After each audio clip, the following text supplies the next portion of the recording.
일본 네티즌들 사이에서 최근 화제가 되고 있는 것은 8월 20일에 후지산이 분화한다는 예언이었습니다.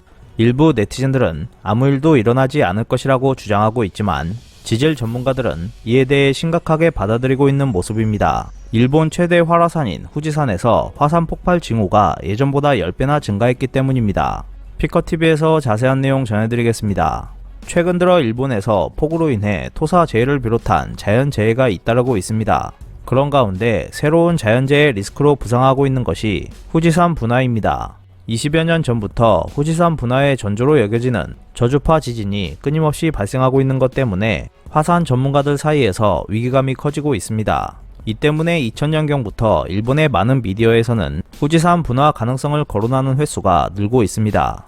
그 요인은 후지산의 지하 깊은 곳에서 일어나고 있는 저주파 지진에 있습니다. 저주파 지진은 아주 작은 지진입니다. 근처에 살고 있는 사람도 느낄 수 없기 때문에 미약한 지면의 흔들림도 놓치지 않고 기록할 수 있는 지진계를 이용해야만 관측할 수 있습니다. 이 지진은 화산 속에서 잠시 쉬던 마그마의 활동이 시작될 때 일어납니다. 저주파 지진은 우리가 일상에서 경험하는 지진으로 불리는 고주파 지진과는 달리 지하에 있는 액체 등 무엇인가가 흔들릴 때 일어나는 것이 특징입니다.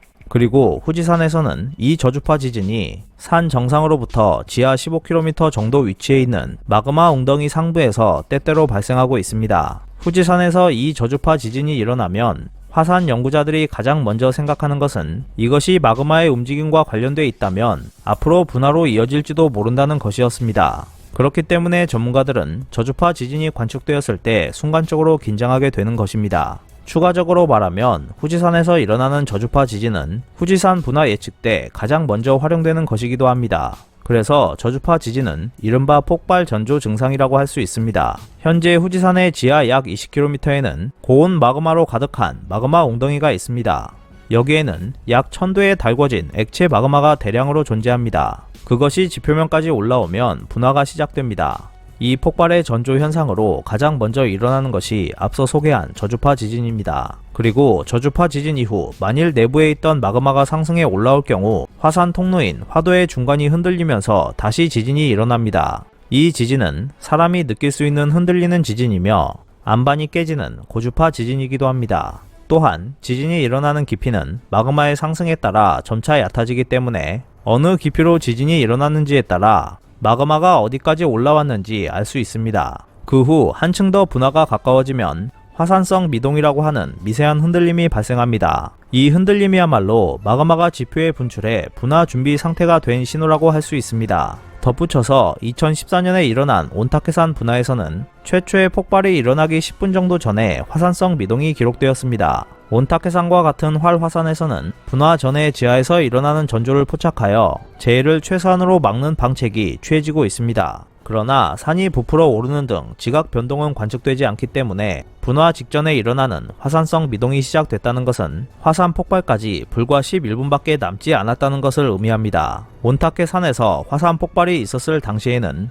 분화구 부근에 200명가량의 등산객이 있었고 갑작스러운 폭발로 60명이 넘는 조난자가 생겨났습니다. 그렇다면 후지산 분화를 예측하게 하는 현상은 현재 어느 정도 일어나고 있는지 궁금해집니다. 사실 2000년 가을쯤부터 후지산 분화의 전조라는 저주파 지진이 한 달에 100회 이상 일어나고 있습니다. 이 빈도는 예전에 비해 10배 정도 많은 것이었습니다. 일각에서는 후지산은 안정된 상태로 있다고 주장하고 있지만 300년 동안이나 마그마를 쌓아둔 후지산에서 언제 분화 전조가 시작될지 장담할 수 없는 상황입니다. 후지산은 일본 최대 활화산이며 최근 분화는 1707년에 있었습니다. 당시 후지산 분화는 기록이 시작된 이후 역대 두 번째 규모였습니다. 그 전의 분화는 1511년이기 때문에 200년 동안 마그마를 모아 대폭발한 것이었습니다. 이후 300년간 계속 마그마를 쌓아 올려 현재에 이르고 있어서 후지산은 분화 준비 상태라고 할 수 있습니다. 화산학자 가마다 히로키는 후지산 지하 20km에는 마그마를 모아둔 마그마 웅덩이가 있어 단순 계산하면 이미 지난번 호에이 대폭발과 비교해 50% 증가한 마그마가 여기에 존재하지만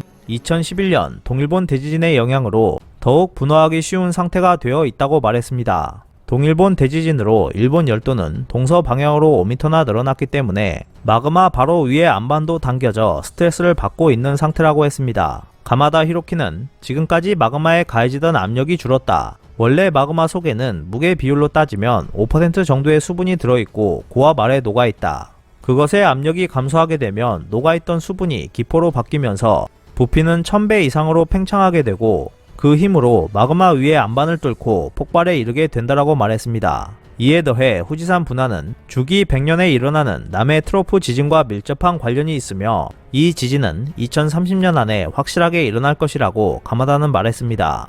일본 정부는 후지산이 분화한다면 약 2조 5천억 엔의 피해가 있을 것으로 추산하고 있습니다. 하지만 전문가들은 회의적입니다. 후지산이 분화하면 용암은 보름이 넘도록 식지 않고 화산재는 도심에 쌓이면서 1개월 넘게 공중에 떠돌아다닙니다. 이 때문에 예측하지 못한 사태가 발생하면서 피해액은 상상 이상으로 커질 것이라는 것이 전문가들의 의견입니다. 최근 들어 일본에서는 후지산 분화로 인한 피해를 줄이기 위해 수도 이전을 포함한 일본 재설계 플랜을 세워야 한다는 주장이 나오고 있습니다. 현재 일본의 경제와 인구는 도쿄를 중심으로 태평양 쪽에 집중되어 있습니다. 수도 직하 지진이나 난카이 트로프 지진과 연동해 후지산이 폭발할 경우 일본의 경제와 인구 절반 이상이 손실될 수 있습니다. 현재 일본은 총체적 난국에 빠져 있다고 할 수 있습니다. 서일본은 태풍을 비롯한 폭우 피해가 해마다 예정되어 있고 동일본은 후지산 분화 위험에 노출되어 있습니다. 더군다나 일본은 C19 상황을 통제할 수 없는 상태에 빠졌고 언제 지진이 발생할지 모르는 위기 상황에 놓여 있습니다. 현재 일본에는 111개의 활화산이 있고 이 중 50개의 활화산은 상시 관측이 필요한 화산입니다. 이들 활화산은 향후 100년 정도 중장기적으로 분화 가능성이 있기 때문에 일본 기상청은 24시간 감시하고 있습니다. 물론 후지산도 24시간 감시하고 있는 화산에 포함되어 있습니다. 전문가들이 24시간 후지산을 지켜보고 있다고 해도 안심할 수는 없습니다. 자연재해에서 가장 주의해야 할 것은 예상치 못한 시간에 발생한다는 것입니다. 일본이 세계 유수의 화산 국가라고 해도 실제로 분화를 본 일본인은 그리 많지 않습니다. 인간은 경험이 없는 일에 직면했을 때 패닉 상태에 빠지기 쉬워집니다. 따라서 후지산 분화를 전문가들이 아무리 예측하고 있다고 해도 막상 재해가 발생해버리면 일본은 혼란에 빠질 것입니다. 화산학자 가마다 히로키는 몇 날 몇 시에 분화할 것인지에 대한 답변은 할 수 없지만 화산학적으로 후지산은 100% 폭발할 것이라고 단정했습니다. 동일본과 서일본 어느 쪽이 괴멸적 데미지를 받게 될지 모르는 상황을 일본 정부가 잘 대처해 나갈 수 있을지 귀추가 주목되고 있습니다. 오늘 준비한 소식은 여기까지입니다. 끝까지 시청해주셔서 감사합니다. 여러분의 좋아요와 구독은 영상 제작에 큰 힘이 됩니다. 앞으로도 피커TV에 많은 관심 부탁드리겠습니다. 오늘도 즐겁고 멋진 하루 보내세요. 다음 영상에서 뵙겠습니다.